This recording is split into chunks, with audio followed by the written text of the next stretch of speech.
జగిత్యాల జిల్లా కొండగట్టు శ్రీ ఆంజనేయ స్వామి ఆలయంలో శనివారం భక్తుల రద్దీ నెలకొంది. వివిధ ప్రాంతాల నుంచి పెద్ద సంఖ్యలో భక్తులు తరలివచ్చి స్వామివారిని దర్శించుకుని టెంకాయలకు మొక్కులు చెల్లించుకున్నారు. కుటుంబ సమేతంగా వచ్చే అభిషేకం, సత్యనారాయణ స్వామి వ్రతం, భక్తులు ప్రత్యేక పూజలు, అర్చనలు దర్శించి తమ కుటుంబ సభ్యుల ఆయురారోగ్యాలు, సుఖ సంతోషాలు కలగాలని ప్రార్థించారు. ఈ సందర్భంగా ఉప ప్రధాన అర్చకులు చిరంజీవి స్వామి మాట్లాడుతూ భక్తులకు ప్రశాంత వాతావరణంలో దర్శనం కల్పించినట్టు తెలిపారు.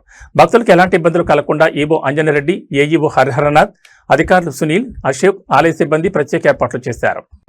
రంభావన విహారాయ కుండగట్టు నివాసిని సర్వలోక శరణ్యాయ ఆంజనేయాయ మంగళం. ఈరోజు శనివారం విశేషమైనటువంటి రోజు స్వామివారి సన్నిధి లోపల ఉదయం సుప్రభాత సేవానంతరము స్వామివారికి పంచామృత అభిషేకం గావించి నాగవల్లి దళార్చన గావించి స్వామివారి 6 గంటలకు ఆలయం తీయడం జరిగింది. ఈరోజు శనివారం కాబట్టి భక్తులు విశేషంగా వస్తున్నారు. వారికి అంతరాలయ దర్శనాలు, అదేవిధంగా స్వామివారి యొక్క దర్శనాలు కూడా భక్తులకు అయ్యేటట్టు మా దేవాదాయ శాఖ అధికారులు కూడా చూస్తున్నారు. స్వామివారికి వచ్చేటువంటి భక్తులందరూ కూడా ఉచిత ప్రసాదం కూడా అందించడం జరిగింది.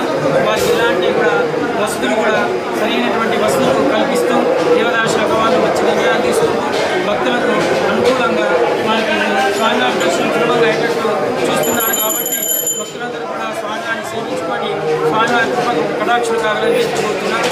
జై శ్రీమన్నారాయణ.